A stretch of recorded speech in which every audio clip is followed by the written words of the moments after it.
Welcome back to the Writer's Hive. This is a bi-weekly chat where we attempt to demystify and debunk the writing and publishing process. As always, I have Julie and Amber with me, and also we have a special guest today. Katie Carroll is a good friend of ours, and she is a fantasy writer, a children's book author of young adult, middle grade, and picture books. And we recently went on a retreat to the Highlights Foundation where we all got to meet in person. And we discovered that Katie and Amber have a very similar writing process as discovery writers. Now, as me and Julie tend to be very strict plotters, we thought it would be a fun conversation to have today all about discovery writing. So if this is a path that you currently are with your writing process, or you're interested in more about it, this episode is for you. So we're going to kick it off with Amber and Katie talking about their processes when it comes to discovery writing. First of all, we're going to start off with the differences between a traditional plotter and a discovery writer, also sometimes known as a pantser. Katie, do you want to kick it off? Sure. So basically, it's kind of in the name. A pantser, you fly by the seat of your pants as you're writing the story, or discovery writer, you're discovering the story as you go along. And there's lots of ranges in that, just like there's lots of ranges for a plotter, how much they outline, how much they know beforehand. There's ranges in how much you're going to know before you go in the story. So for me, that usually means I have like a basic idea of what the story's about and some of the characters, usually at least the main character. And I often think in my head a lot about stories before I write them. And I usually know when I am ready to write a story, when all of a sudden I'm like, I need to start writing this stuff down. So I generally don't write much down except maybe a few notes about like a scene I know I have to write. So I might have a little bit of a beat sheet to get me started before I write, which is usually like a handful of scenes that I know I'm going to write. And for me, I almost always know like the climax scene because that is often what I build from when I'm writing. So that's kind of what discovery writing is for me. But I discover a ton about the characters. I discover a ton about the plot. Usually it's not till after I'm done writing that I know what the themes of the story are necessarily. So it's a lot of, again, flying by the seat of your pants, learning as you go along about everything about your story, all aspects of it. Yeah, I basically, I do the same things. I discover a lot, and I know that Julie specifically is a planner, so she gets super upset with me sometimes whenever she's trying to help me through where I'm stuck, and she'll say, "Well, what do they want? What's the goal? Like, what do they need?" And they haven't told me yet. I have no idea. And she's like, "I don't know how you do that." She's like, "I can't help you." But I do the same thing. I know usually a basic idea of kind of the twist of what I want, like this, what the story's about, and the twist. Most of the time, that twist doesn't actually stay. Like it changes as I discover the characters and discover that it's not feasible for them to actually act that way or do that, and it changes. But um, Katie, on my process, I've tried to be a plotter, right? Have you ever actually tried to do the super detailed plotting before you started writing? And I lost all like aspects of even wanting to write the book after that. Did that happen to you? I've actually never tried a full outline of a novel, although I'm thinking of writing a middle grade mystery next. So I may actually try my hand at plotting, but I've never actually tried to outline a story. I think the closest I came to that was I worked on a collaborative middle grade project where you only had the chapters before you to create your story, but luckily I was chapter 2, so I didn't have to do too much like looking at someone else's plan of what the story was and figuring it out. So I'm not saying I would never try to outline. I'm actually thinking about it in my next middle grade, like I said, but it's just something that the closest I've come is that sort of beat sheet where I have like I know I want to hit these scenes. I see story in scenes a lot. So for me, that's sort of like I often don't even know what order the scenes are going to go in. And that's usually part of my revision process is figuring out where do these scenes best serve the story, which does require a decent amount of rewriting. But for me, like my favorite part is the drafting because I love discovering the story and the characters that way. And it's like you just have all these epiphanies as you go along. And that's not to say you don't get stuck too.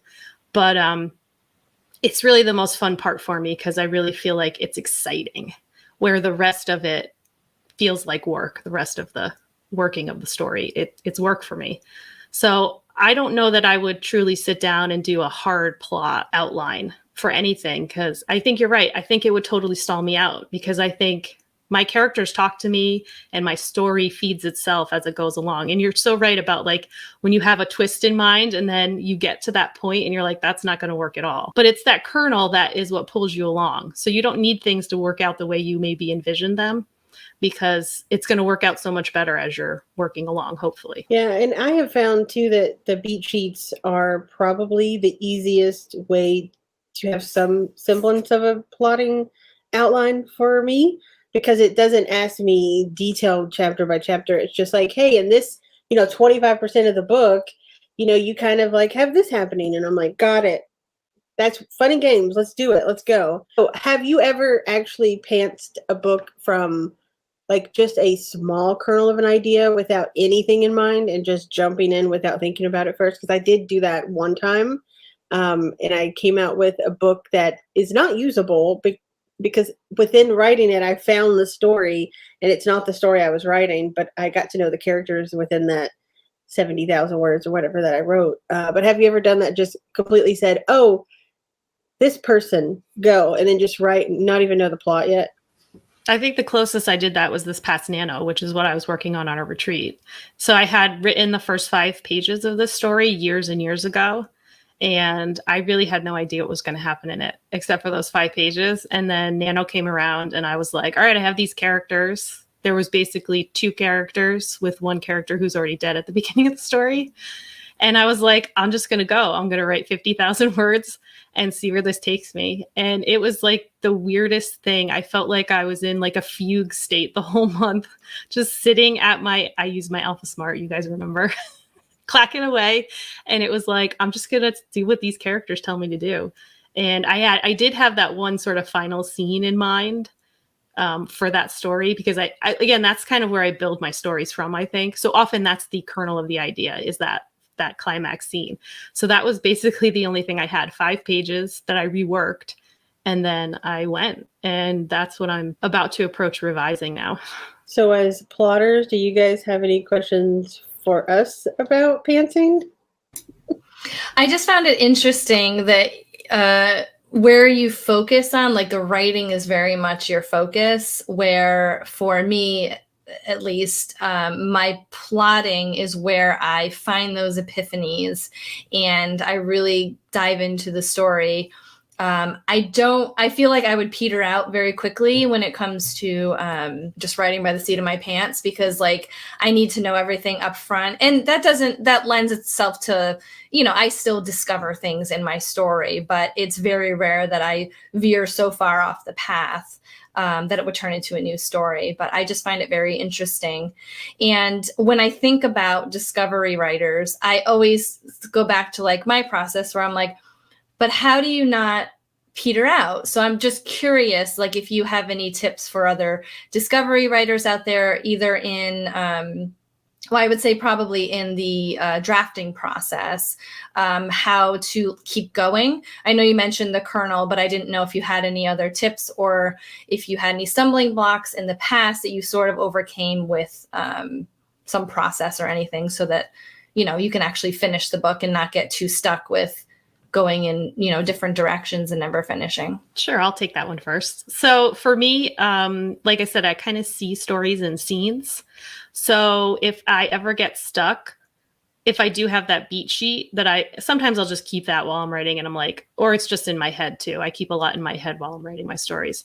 I will go to that. What's the scene that's burning in my mind the most? I usually save that climax scene till closer to the end, because that's sort of a carrot stick that keeps me going. But when I'm feeling like, all right, we're at this point in this, I'm not sure exactly what happens next. Okay, what's a scene I know has to happen? Let me just write that one. And again, that means maybe a little more revising, because if I wrote stuff and then I discover stuff later that will inform that scene better, I have to go back and sort of add that in. But for me, it's about writing the thing that's burning in my mind the most. And that's what keeps me going. And that's not to say I don't ever get stuck. I usually get about a third into the book and I usually hit my first like roadblock where I'm like, okay, I've got my beginning. Maybe I have an idea of where I'm ending and what is going to happen in between there. And I'm just, sometimes it can get overwhelming, or you just feel like you might be starting to see the problems that you've created for yourself in the beginning of the book. And you're like, how am I going to overcome this? And I think for me, it's important to just keep moving forward. Don't go too far back in and read what I've already had. I used to do that. The very first book I wrote was my young adult fantasy, Elixir Bound. And part of the reason why that book took so long was because I was constantly going back in and rewriting the beginning to get to the point where I was at. So it was like I was revising as I was going along to fit what I was doing. And it just makes it such a long process. So I think for me, thinking about things in scenes and keeping that excitement going by writing what I need to write. And then I think when you do get stuck, go ahead and take the time to maybe stop and take a pause and be like, what needs to happen in this story? Maybe think about what's already happened. And don't be afraid to just sort of stop and take stock, but don't get stuck and use that as an excuse not to move forward. Yeah, I honestly the same. I struggle with about the third of the book too is when I get stuck. And I've many a times, messaged Julie and said, my character's just running. They're running in circles. I don't know what's happening. I don't know where they're going. They just keep running away from things and I don't know what's happening. So it definitely happens to me about the third of the way in the book. I'm like, I don't know how to get from what I've written necessarily to get to the end that I had in mind, or the twist that I had in mind, which is the halfway point. But things that have helped me push through that are a couple of different things. For one is like Katie said, if you have just the scene burning in your mind, just go forward and write that scene. And a lot of times it will trigger something from where you're at and you can go back and continue. Sometimes just like bouncing ideas off of a writer friend or just out loud saying it to yourself and saying, kind of like using like a strategic type of mindset and like, okay, well, if they were to do this, what could possibly happen next? Well, that doesn't really work, but what if they were to do this? What could happen next? And kind of seeing where it will take you. And a lot of times that will trigger something in my head and I'll go, oh, I like that. And then it'll get me back to writing. So, and then sometimes it's that you wrote yourself into a corner and there's no possible way out. So you need to kind of say, where did I go wrong? And maybe just continue writing as though you already fixed and went the other way. And then you'll just fix it in revising.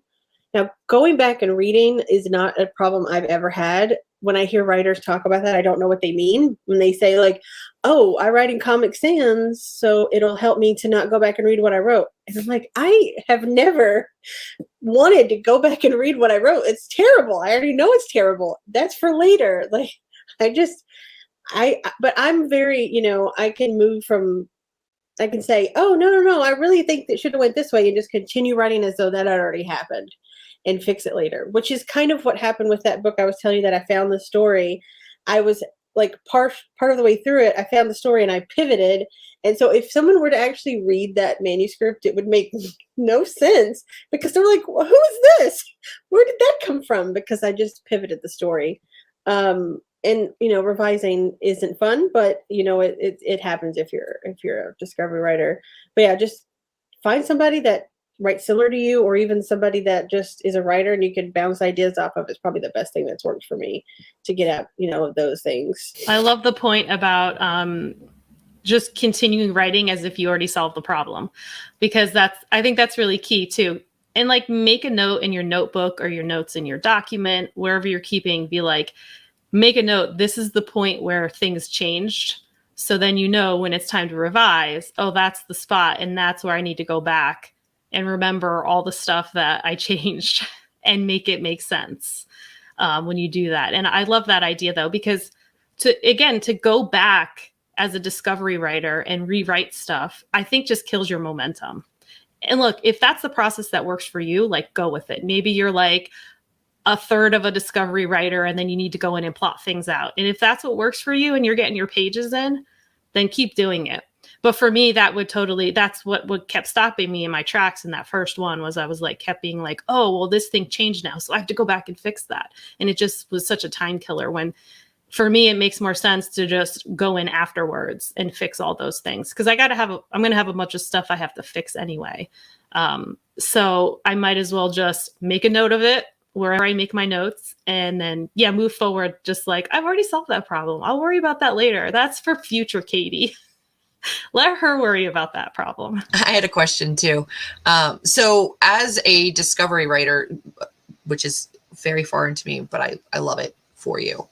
I consider myself very character driven. So like, I know the ins and outs of my characters, their motivations, like interactions, relationships, interpersonal stuff. And I kind of let the plot come later.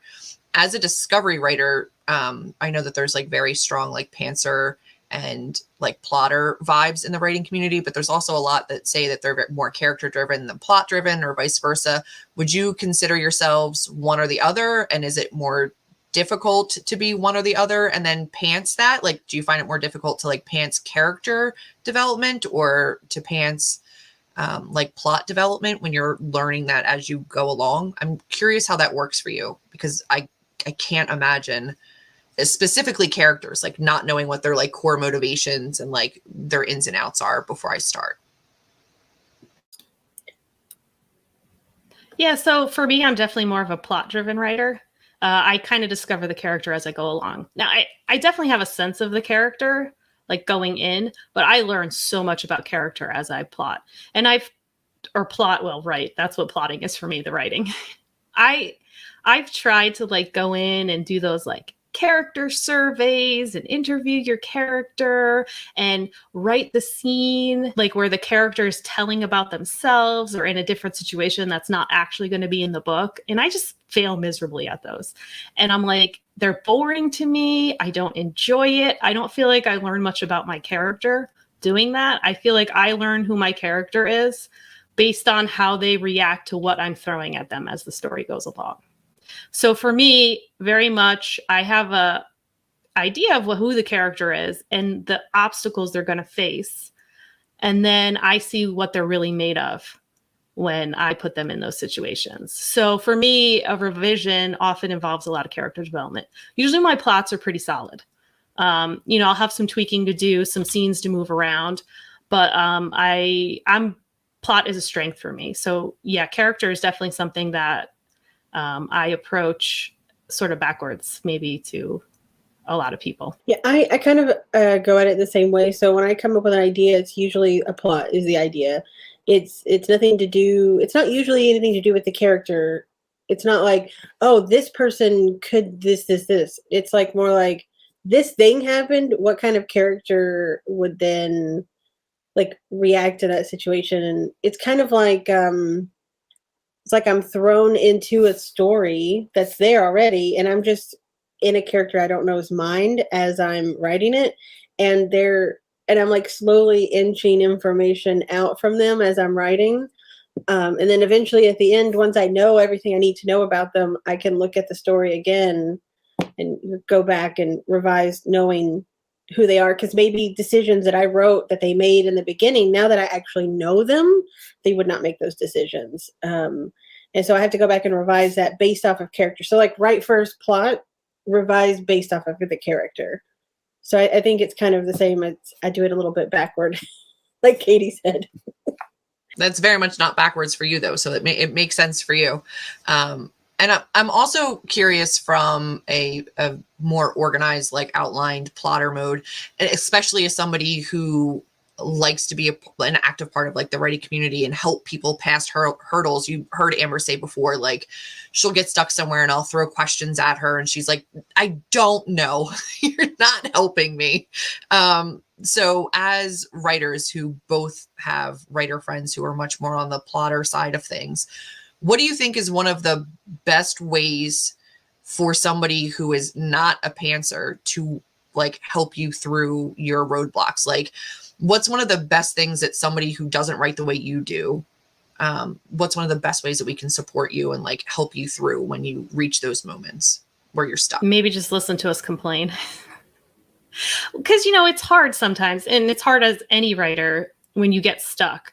So I think, it's great if someone has answers for you, but I think when you're a discovery writer, you have to sort of find the answers for yourself. So sometimes it's just a matter of like sitting there and being with them, even if it's, via video chat, and just like letting them sort of think aloud. And that's a way that you can kind of help them. And if you do have a thought, send it out there, but be like, you don't have to use that if you don't want to. Because I know, like, I had a critique group, actually, Katlyn and I were both in it. And one of the people is lovely and would have so many different ideas for where your story could go. And that would sometimes just overwhelm me. I have plenty of ideas of my own. And it's just a matter of figuring out what works for this story. So it's not always something that somebody else can tell me. So I think that's kind of the best thing I could think of that someone could help me with. Yeah, the thing that works best for me is the bouncing of ideas. So most of the time, if I say, okay, here's where my character is, this is what I've written. Like, what if they did this? What do you think? What kind of repercussions do you think that would have? And if they say, oh yeah, but what about this? And then you're like, oh yeah, but what about this? And you go back and forth, and then eventually, like, your brain just starts working again in that, like, seeing the future of the story, and then you can get back to it. And the sad part is sometimes that helps, and sometimes it does overwhelm if it starts to get too much. So it's more of like, let the pantser lead and say, like, do you want me to bounce ideas back, or do you want me to just listen and tell you if it sounds horrible? Like, it's just kind of let them complain, like she said. Sometimes it helps just to talk about it, and then when you say it out loud, you're like, oh, never mind, let's go, let's write. That makes sense. And I think it's helpful too, because I tend to do like, well, what's their motivation? Like, what do they hope to get out of this? Or, well, what's their next stop? Like, what's your next plot point? Because then you can just make decisions that get them to that point. She's like, I don't know. Stop asking me these questions. And I'm like, got it. Like, yeah, I had to be like, Julie, I love you, but those don't help me. No. So thank you for sharing that, because that helps me, because I want to support my pantser friends, but I'm like, I can't fathom not knowing exactly how a character would respond in this situation. Like, I know exactly what they would do, or what comes next, and like how to bridge that gap. So it's like, I very much go like, here's the questions I would be asking myself, and I don't help me help you. So thank you. And I think that can come back too to like, maybe it's not what comes next, but what is something needs to happen, and in this moment, help them figure out what they already know. Like, what's one thing needs to happen, or one thing you need to establish, and go ahead and just get started on that, and don't worry about the other things. Because for us, it's like, we don't know all the answers yet. So to have a million questions to consider where we're just constantly like, I don't know. So maybe be like, just focus on what do you know, and let them maybe share that. And then you could be like, okay, we'll write that scene, or have those characters have that conversation, and then remind them, like, you can figure out how exactly that fits into the story later, but just keep moving forward in some way, even that's not the next step in the actual plot of the story. I wanted to ask a question a little further down the line when it comes to this process. So say, someone has just discovered they are a discovery writer, or they're very early on in the process. And you both talked about sort of pivoting and changing, in the middle of the story or at any point. How do you personally take the first draft or an early draft and revise based off of these changes? Because for me as a plotter, I don't know if I would go so off course, where I think sometimes you sort of go where the story tells you to go. What revision tips do you have in terms of getting that polished up after making different diversions in the book? So for me, I like to take the path of least resistance, because it's like, just make the process easier for yourself. Why pick the hard thing? So I always start big picture first, because you don't want to go in and make your writing pretty. I think this is, I don't like to have any rules that are like, you have to follow.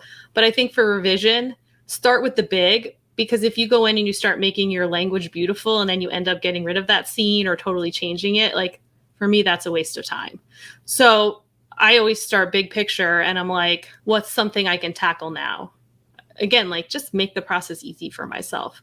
So if I know I made a change later on in the story that has to be fixed earlier on, maybe that's like something that I can just sort of quickly go in. Or maybe it's not. Maybe that's something that's a little bigger that I can do as I work along with something else. But I think for me, I have to sort of work, well, big to small, and also, yes, start with something that I can sort of figure out I know how to fix. So a lot of times that's just a matter of figuring out where all the scenes need to go. So that doesn't even involve actual writing. It's just me looking at the story as a whole. And I was just talking about this with Katlyn the other day, where I'm trying to figure out how to approach this revision of my Nano story, which sort of feels like a hot mess right now. And I did a whole workshop on a scene by scene guide to revision, like mapping your revision out using scenes. I did this years ago, and I was like stuck, like feeling paralyzed how to start this revision because it feels like I have to do a lot. And then I was like, why am I not starting with that? Map my scenes out. So I write like 1 line or 2 lines for each scene that I have. I have my list of scenes that maybe I need a note to add. I see maybe there's scenes I can take out. So I start with that really big, broad brushstroke of the story itself. First of all, what do I have? What do I need? And how am I fitting those pieces together? And that really doesn't involve much writing at all. That's really more just like moving the puzzle pieces around. And then you work into more details. Okay, so usually for me, that means when I'm actually getting into the revision of like writing, typing into my document, that usually means like, where does my character need to develop?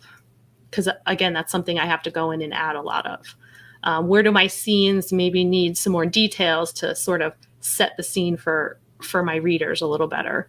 Because as a discovery writer, you can, when you're always thinking about, okay, the next thing or the next scene, and where am I going with this next part, sometimes you gloss over the details. So then it's like enriching the story, enriching the characters. Once you sort of know for me, I need to know where all the pieces fall into place first. So again, I was sort of obvious. Why didn't I use my own technique to start my revision? So that's where I'm going to start.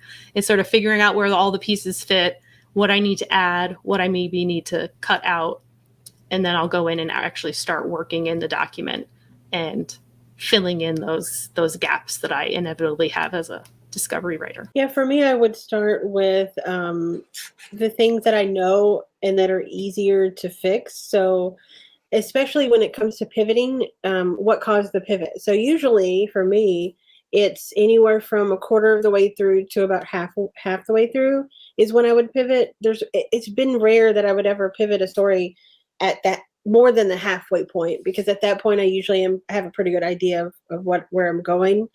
So if, let's say I'm writing a crime drama and I think like the main character is a forensic investigator, and then a quarter of the way through I realize that doesn't work for this character, he needs to be a detective, and then at that point I would go back and rewrite the scenes that I know to make him a detective that would make sense for where I pivoted, and then start going deeper and deeper into character and going through and doing that kind of a thing. But that's kind of where I would go back first, is to like, okay, I know this is something I know needs to change, and it's something I can easily change because now I know the character. Go back, fix that, and then just kind of deep dive in from there. So when I do revisions, I can't do it all at once. I have to focus on one thing at a time or I get overwhelmed. So like if I'm just trying to fix the character stuff, I go and do character stuff. I can't go in and fix sentences, fix structure, make it pretty. I can't do all that at the same time. Like in one big revision, I'll get overwhelmed and throw it away. I had a question in regards to like the drafting and editing process for somebody who's a pantser. Would you say that like, I feel like because a lot of my work is done upfront beforehand, I kind of make it easier on myself in the editing portion. So do you consider yourself to be more of like a fast drafter and then you spend the bulk of your time on editing? Do you think it's more like an even balance? Do you think that like naturally people that are pantsers need to be a little bit stronger in the editing category? Like where do you see like as a writer, your strengths lying? Because I think that there's like such beautiful strengths in being a pantser, like that being able to craft a story without an outline is such like a natural like gift and talent that I don't trust myself to have. So I'm wondering where you see like your strength, like you're like, this is the part of the writing process that I know I excel at like superbly. And then like, this is the process that, you know, I'm wondering, I want to hear you like gloat about the strengths of, of your pantsing process. Cause I know it's there. Like it's amazing to me. I feel like my strength is drafting because drafting is fun. It's exciting. I'm getting to know the characters. I'm getting to know the story. Usually, I mean, I would say most of the time I don't get too overwhelmed when I'm drafting. I do still get overwhelmed if I get lost or if I don't know where the story is going, or sometimes just it could be mental health that depression sinks in or writer's doubt, and then you just don't know what to do. But for the most part, the drafting part is the fun, easy part for me, and then the editing is where I would probably say I would spend most of my time working because I'd have to do it in so many different stages that if I had 6 months to work on a book, probably the first month of that would be drafting and the other 5 months would be revising and editing. I think it's highly individual. I'm actually an editor by trade, so I have fairly good editing skills, but I think editing someone else's work is very different than editing your own because you have a different perspective on it. And yeah, I definitely, drafting feels easier to me. The revision process does not feel natural at all to me. It feels like I was saying before, it's like work for me. And I think, I don't know that like time wise, there's that much of a difference. Although like my books have all taken me wildly different amounts of times to write. And I've gotten a lot faster at writing, but it's also what I focus on in my career now, where before when I first started writing when I was still in college, and then I was working full time. And then I was focusing a little more on my writing, but then I had kids. So these books have all taken very different amounts of times to write. And I used to be a very, very slow drafter, and I've gotten much better at sort of streamlining that process. And part of that was just figuring out what kind of writer I am and embracing that rather than taking the advice of the millions of other writers that have opinions about how they write, which is great. I mean, share your advice, share what works for you, but sometimes you have to just figure out what works for yourself, and you can't follow someone else's process. So for me, it was really finding the process that worked for me. And it's sort of this, it always comes back to like the scenes for me. So now I can draft much quicker than I used to. But as far as time goes, I feel like for me, it's always like, for revision, I just have to get over the mental block of that this is going to be work. I have to figure out how to approach it. And it never takes as long or is as hard as I think it's going to be. Usually what I have is better than what I thought I had when I'm done with the draft.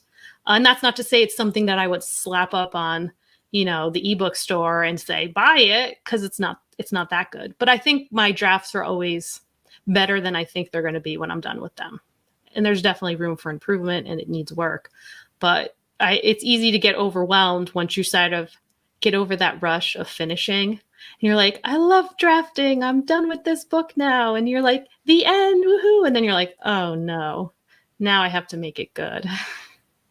So I think for me, it's more a mindset that I have to be in and be like, again, this is when process comes in.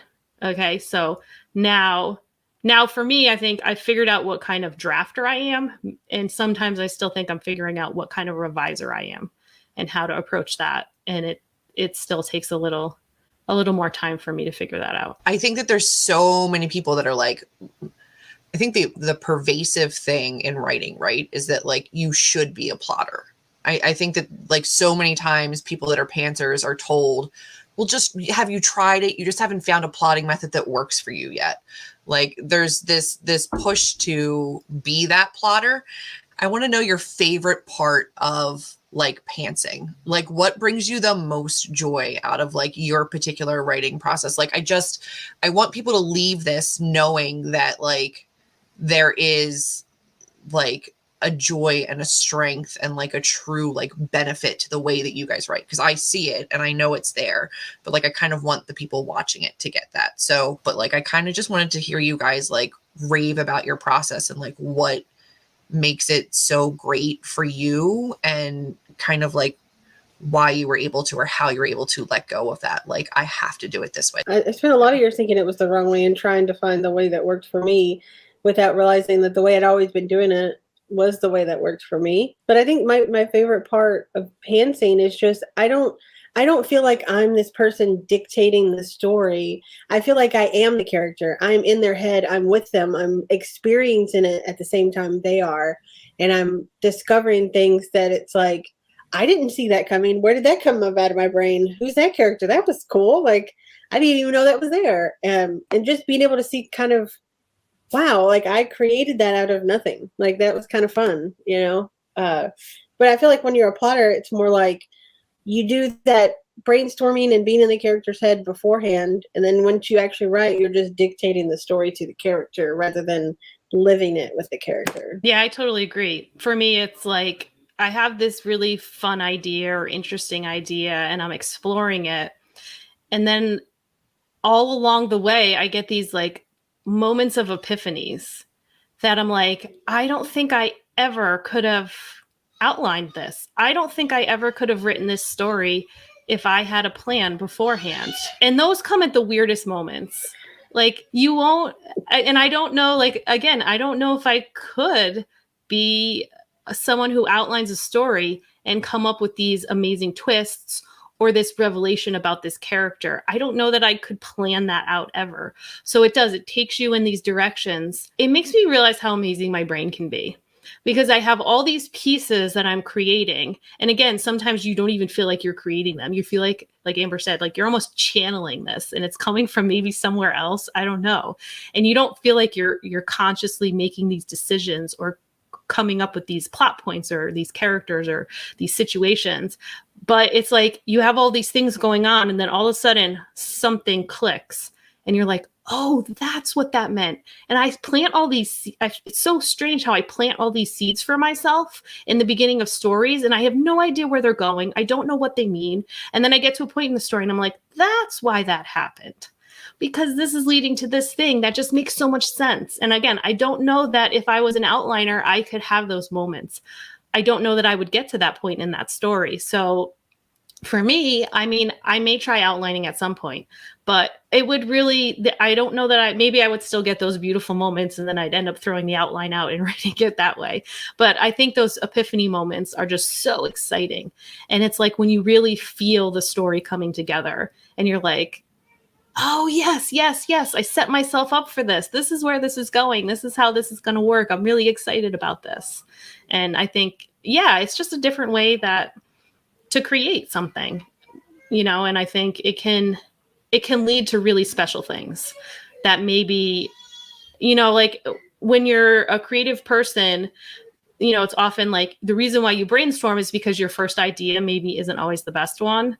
And I think that's what discovery writing can lead you to. So you might have an idea in your head that you didn't write down, but you're like, oh, I think my story's going in this direction. But maybe that's sort of the path of least resistance. And in this case, maybe the harder path is one that reveals itself to you, the harder path for the story, meaning the more interesting path, the one that you maybe didn't come up with in your first 10 ideas about where your story's going. And that just makes it all the more interesting and unique. Well, thank you so much, Katie and Amber, for talking about your discovery writing process. I found it so interesting, and I hope you do as well. So we have a question for the episode, which is, where do you see yourself on the writing spectrum? Are you more of a plotter or a discovery writer or somewhere in between? We would love to know in the comments below. Also, too, if you have any topic ideas that you would like us to discuss in future episodes, please leave us a comment as well, because we'd love to talk about more things that you're interested in. So, as always, next episode will be on Julie's channel. And if you are interested in following any of us, including Katie, I will have everyone's links in the description box below. And we will see you in 2 weeks. Bye-bye.